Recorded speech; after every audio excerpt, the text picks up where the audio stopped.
அடி வாங்குவேன். என்ன விளையாட்டா நீ? அந்த ஒரு விஷயம் நடந்தது உங்களை கூட்டிட்டு வருவேன், 4 சோத்துக்கு வச்சுலையா? யாரை பழி வாங்குறது? யாரும் பழி வாங்குறது? இது இந்த போஸ்ட் நல்லா இருந்துச்சு, ஒன்று அப்படி இருந்துச்சு, அவ்வளோ கட்சிக்காரன்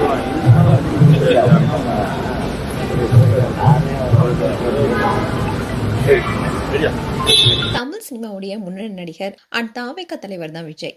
இவர் சில நாட்களாகவே தொடர்ந்து சர்ச்சையில சிக்கிட்டு வராரு.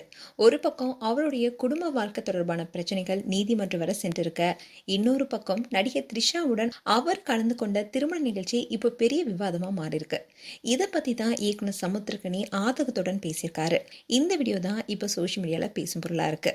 ரீசெண்டாக தான் தயாரிப்பாளர் கல்பாதி சுரேஷ் குடும்பத்தில் நடந்த திருமண நிகழ்ச்சிக்கு விஜயும் த்ரிஷாவும் ஒன்றா சேர்ந்து போனாங்க. அண்ட் 2 பேரும் ஒரே கலரில் இருக்க ட்ரெஸ்ஸை போட்டுட்டு ஒரே காரில் வந்திருந்தாங்க.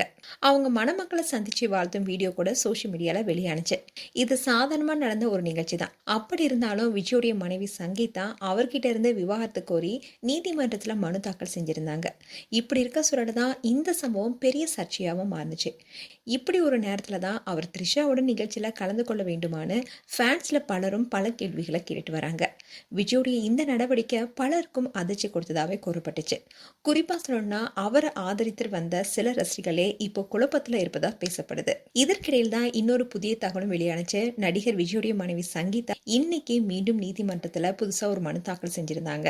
அதுல நீலாங்கரையில இருக்கிற வீட்டுக்குள்ள விஜய் தன்னை அனுமதிக்க மறுக்கிறாருன்னு குற்றம் சாட்டியிருந்தாங்க. இப்படி இருக்க சூழல தான் நடிகர் சமுத்திரக்கனி பேசிய வீடியோ இப்போ சோஷியல் மீடியால வெளியாயிட்டு வருது. அவரு ஒரு பட பூஜை நிகழ்ச்சியில கலந்து கொண்டிருக்காரு. இயக்குனர் பாலா அண்ட் RV உதயகுமார் கூட பேசிட்டு இருக்காரு.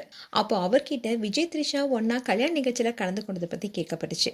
அதுக்கு அவர் என்ன சொல்லியிருக்காருன்னா, இது என்ன விளையாட்டா, இவ்வளவு விஷயங்கள் நடந்திருக்கு, அவங்கள வெளியே கூட்டிட்டு போறீங்க, 4 சவத்துக்குள்ள வச்சுக்க வேண்டியதானே, யார் நீ பழி வாங்குறன்னு கோபமா பேசியிருக்காரு. அதோட எல்லாமே நல்லா தான் போயிட்டு இருந்துச்சு. ஆனா கட்சிக்காரனே இனிமேல் நம்மளால முடியாதுன்னு சொல்றான்னு ரொம்பவே வருத்தப்பட்டு பேசியிருந்தாரு. இந்த வீடியோ இப்போ சோஷியல் மீடியால பரபரப்பு ஏற்படுத்திட்டு வருது. மேலும் உங்களுடைய கருத்துக்களை கமெண்ட் செக்ஷன் சொல்லுங்க. இது போன்ற வீடியோஸை பார்க்க நியூஸ் தமிழ் கிட் சேனல் சப்ஸ்கிரைப் பண்ணுங்க. மறக்காம நோட்டிஃபிகேஷன் பட்டனை கிளிக் பண்ணுங்க.